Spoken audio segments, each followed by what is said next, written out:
नमस्ते मित्रों, आपने अक्सर देखा होगा कि महाशिवरात्रि पर्व पर समस्त हिंदू लोगों को भगवान शिव और माता पार्वती में विवाहित जोड़ा, प्रेमी प्रेमिका और युगल ऐसी चीजें दिखाई देने लगती है। और जो लोग सनातन धर्म को ठीक से जानते ही नहीं, वे लोग या तो वे महादेव शिव और देवी उमा को विवाहित जोड़ा समझ लेते हैं, या फिर महादेव शिव को नशा करने वाला, भांग पीकर झूमने वाला और माता पार्वती को उनकी प्रेमिका के रूप में देखते हैं।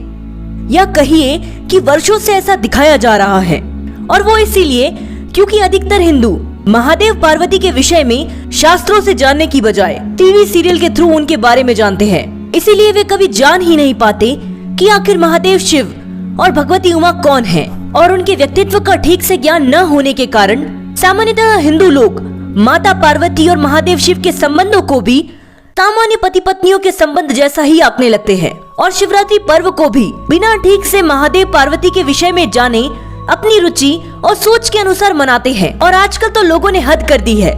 आजकल लोगों ने माता पार्वती और महादेव शिव को सिंबल ऑफ लव बना दिया है, और उनके व्यक्तित्व का आदर करने की बजाय उन्हें अपने स्तर पर आंकने लगे हैं। और आजकल के निब्बा निब्बी अपनी खुद की भावनाओं के सेटिस्फेक्शन के लिए महादेव पार्वती का उदाहरण लेने लगते हैं और जी भर के निब्बा निब्बीगिरी करते हैं, और लोग भी इसे देखकर एंटरटेन होते हैं। जबकि हिंदू समाज को समझना चाहिए कि महादेव शिव और भगवती उमा को भगवान ऐसे ही नहीं कहा गया है।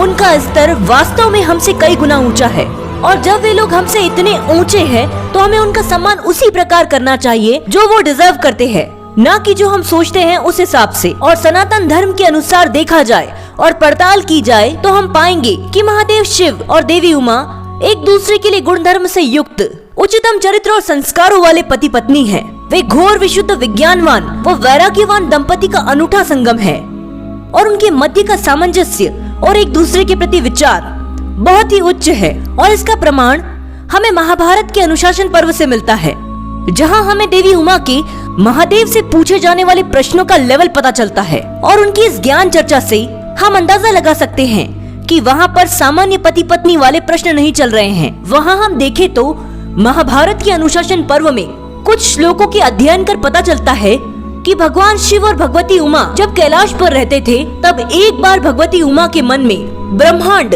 यानी कि यूनिवर्स की फंडामेंटल स्टेज को लेकर कुछ शंकाएं आई, जहाँ वे ऐसे ऐसे प्रश्न करती है जिसे सुनकर आप हैरान हो जाएंगे। जी हाँ, ऐसे प्रश्न जिनके उत्तर एवं सटीक प्रश्नों तक अभी तक क्वांटम फिजिक्स जैसी एडवांस साइंस भी नहीं पहुंची है। भगवती उमा भगवान शिव से ब्रह्मांड की इनिशियल स्टेज और मैटर की फंडामेंटल स्टेज यानी जड़ पदार्थों के मूल कण के बारे में पूछने लगती है।